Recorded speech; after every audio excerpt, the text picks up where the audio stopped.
welcome back to One Bills Live. Chris Brown, Steve Tasker with you. Pleased to be joined in studio now by this week's legend of the game. It is former Bills safety Aaron Williams joining us here. And Legend of the Game is presented, as always, by the BFLO Store, the official retailer of the Buffalo Bills.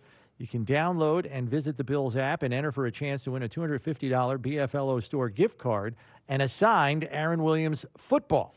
Friday, December 16th, that's today, 5 to 6 p.m., Aaron will be at the BFLO Store on Transit Road. It's just south of the Eastern Hills Mall, and he'll be there for autograph signings, 5 to 6 p.m. tonight. And you may want to do that because that's before any of this snow is supposed to start flying. Saturday, December 17th, pregame. He's going to be doing the Corona leaping through the lots. He's going to be visiting fans in the lots via golf cart with Billy Buffalo. Hope you guys got a windshield on that thing. You're going to need it tomorrow. Tomorrow afternoon, man. Wear a hat. And oh, my gosh. They better have four-wheel drive on that golf cart. Look, I've been a part of this, so I'm ready. I've been here long enough to not be ready, prepared for it. Right, yeah, it's not It's not going to catch you off guard. No, right? not at all. Yeah. So tell us, like, when you hear there's going to be a snow game for Buffalo, is there one that comes to mind for you when you played? Like, immediately, give me a snow game that comes to mind immediately for you from your playing career. Is there one that pops into your head that you can think of? I would probably think my rookie year against Miami. Yeah, that's crazy. Against Miami. Yeah. 2011, I believe it was. But it wasn't really like a crazy snow game like y'all had against Indy, I think a couple years ago. It wasn't accumulating but on you the can field. see like the snow come down. Yeah. That was like the only real snow game I had. But when I hear like the snow is coming, I think of instantly the Snowvember storm that I was a part of 2016. 14, when we had to go to Detroit. 14. Yeah, we had to go to Detroit. Dang, that was long ago. 2014. But yeah, that's the first November. thing that came up to popped in my mind. I saw on my Twitter people show me their driveways and what it looked like outside, and I was like, man, I remember that when the snow was halfway up my driveway and my garage. And how did you get to? I know Scott Chandler came on a snowmobile. How did you get here? I got picked to up. get out, to get out to the airport. I got picked up. I wasn't in the snowmobile, but they had just plowed our streets. So I was able to, unfortunately, go on a normal car. I wish I had a cool story to say I got a snowmobile, but no, I just went. I was having the conversation for a couple of days. When you first hear, it's going to be a cruddy day. Should I get rid of my tickets and stay home and watch the game? But as it gets closer and it gets worse and worse, this is a game you kind of got to go to, right? If you're a fan, you got to be there. If you're a true Bills fan, a true Bills Mafia member, you want to go to the worst games. You want to go to, like, the snowstorm games because those are the best games possible. I mean, that's just... There's more stories coming out. There are way more They're stories. fun, and as a player, we love to... I mean, I know it sounds weird, but I love playing in the snow and stuff. Just...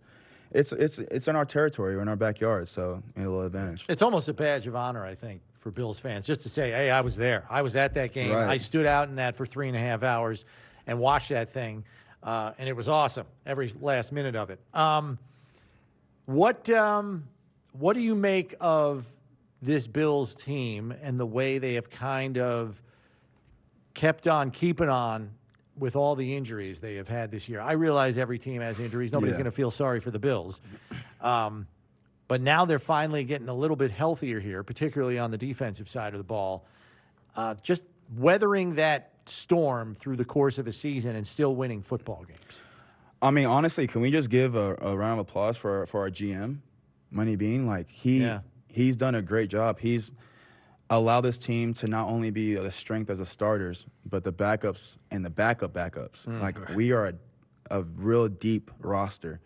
A lot of the guys, when we had Hyde go down, those guys, like, it's like we didn't miss a beat. They came in, they made an impact, and for a team to have a great team, you must have starters and really good backups because in this game, injuries are gonna happen. It's part of this game.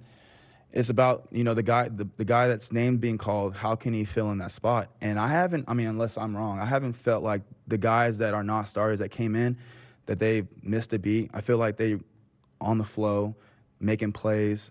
Our record speaks for itself. I mean, it should be better, honestly, in my opinion. But these guys are doing their jobs. Like, they are working hard. And it's hard to be a backup because you're not getting the many reps in practice like the starters do. So for them to come in and make an impact that they have, I'm impressed, honestly, because it's hard to have a backup compensate from your starter, and a lot of really good teams have those. So shout out to Money Bean. No question. And it's been the Bills were the Super Bowl favorite coming in. They were a big favorite. People were loving what the Bills had done. Didn't know how it was going to turn out, but still, even before that opening Thursday night game in L.A., this was the team that people were going to be chasing. The tough game to end the season last year in Kansas City, 2 years in a row. Just missing out on the 1 seed a year ago. So now, deep into it, it has been proven to be true. They have had the most difficult schedule of anybody in the league, and they've been really more injured than they've been over the past 3 years, even combined probably. Right. And they're still the 1 seed coming into week 15 of the season. What do you think is important now for the mindset of the players and the coaches? Certainly they got to want to win every game, starting with this one and all that. What do you think is important, keeping it between the lines and just staying focused and all that? What's give us a menu of things that you got to do. Don't change anything. Oh yeah. Yeah, like don't fix what's not broken. You know what I'm saying? One step at a time, like literally one day at a time. I understand we're 10-3 going into week 14 now. 15. And you have to still continue to take it one day at a time. You can't look forward. You look forward. That's how we get in those miscues during the game. So we got to handle Miami, and then once we handle Miami, get ready for the next week, and then move on from there. But we have to just stay focused on what we have in front of us and not ahead of us, because that's how really good teams start losing the last 2 games of the season and missing out on a home berth bye week in a playoff. We have to stay focused on Miami. Let's handle our payback, because we didn't show up the first time we played them. So we got to stay focused. And what's speaking of Miami, what's kind of your take on those guys? I mean, they were high flying on a 5-6 game winning streak, and they've come back down to earth here these last 2 weeks. San Fran handled them. They got the #1 defense in football. That's not terribly surprising. But then the Chargers kind of flipped the script on them defensively. They're playing press man on 1st and 2nd down and playing zone on 3rd down. That's like opposite of what most normal teams do.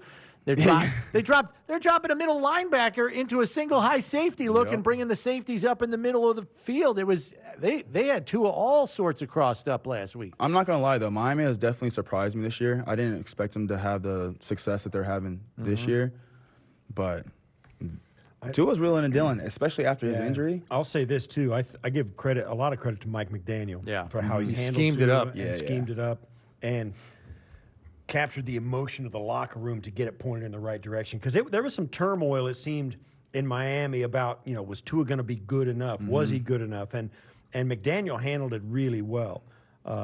So that's, you got to give him credit. He has promoted a culture in their building that has allowed at least their quarterback to really thrive.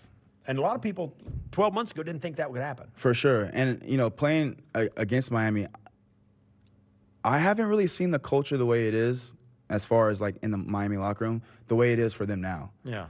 Their confidence is through the roof. I'm not saying before they weren't, but it's just, you can tell it's a totally different energy, totally different vibe from where they thought they were going to be last year to where they're at now. So, coach, that coach is doing a heck of a job out there. Let's go back to week 3 briefly. It's about 120 degrees on the field. Now, you've played early season games down there before. I know you're a Texas boy, so you're used to heat. I mean, what do you got, like 50, 60 days of 100 degrees down there every year? That's insane. But the Bills come in shorthanded with a ton of injuries. They got 2 rookies starting at corner, in Benford and Elam. And they got Jaquan Johnson and Damar Hamlin starting at safety. I mean, you basically have Taron Johnson and all backups, in their nickel package. And they held it down. I mean, Tyreek only has 2 catches for 33 yards. Waddle kind of had a couple of big plays, including one that was key for the go-ahead score. And they're dropping like flies the whole game because they got to sit in the sun, as you know, and the Dolphins are sitting over there in the shade. Yeah.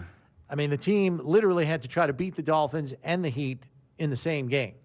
What do you remember about early season Miami games, and had it been an issue before? Because we had guys throwing up at halftime, getting IVs and all of that stuff. I mean, it's definitely totally different. When, while we're in training camp, I think the highest in training camp may be 89, maybe 85. Yeah. So dealing with that for as many weeks as it is leading up to going to Miami and then playing at 105 degree, it's a total difference, especially if you're not hydrated. The heat, I mean, if y'all notice, the way the stadium's set up, they make it to where the sun is pointing at the way. visiting sideline. The visiting sideline. So having that sun beam on you like that, it does. Yeah, even when you're sitting down, right? Yeah, even when you're sitting down, it definitely takes a toll on you. But it's 105-degree weather. I mean, it's just when I was in training camp, I used to wear a hoodie over my pads and put a hoodie on my helmet just so I can get acclimated to the heat. Even though I am from Texas, I live in Buffalo, and Buffalo doesn't have that same heat index as Texas does. So you kind of get used to that normal heat Buffalo weather. Talking to a lot of the players this week, they said the biggest problem week 3 was the dang humidity, because it was like 105 degrees but on the field, but it was like 88% humidity, that and matters. it just sucks. It literally sucks the hydration out of your body. Especially when you're tired, you're not feeling like you're getting that fresh air when you're trying to breathe. So like when you run, let's just say a fade route and you got to come back, you're trying to get that air, but all you feel not good air. It's not good air. It's straight heat, humidity, sweat, everything, and you feel like you're not getting that grasp of air that you need. Yeah, I'll and say the this. cold air. Yeah, and I played down there as well back in the 80s and 90s, and I was saying before the game, they said, "Well, it's really going to be hot," and I was like, "I don't know." We'd go down there even early in the season. We played down there opening day one time in 1989, and then you go down late in the season whenever. I'd never had a game down there like that. And I played. I was there. I was with the team a whole decade, 11 years. We never had a game like that. So that type of atmosphere is as rare there as this atmosphere Saturday up night. here is going to be up here, Right. because we'll get bad weather, but a foot of snow, no. Yeah. So I bad was weather surprised. here would be like 6 feet of snow. That's bad weather. People used to say, "Hey, what are you going to do in the heat in Miami?" We used to get off the plane and soak it up like a sponge, man. It was Loved great. it, I mean, yeah. we're up here practicing, like you say, in hoodies and parkas and warm. But you go down there and you get off the plane, it's like, wow. It hits you as this is soon as you get nice. off that plane. You Oh, you yeah. feel the humidity. I said, yeah.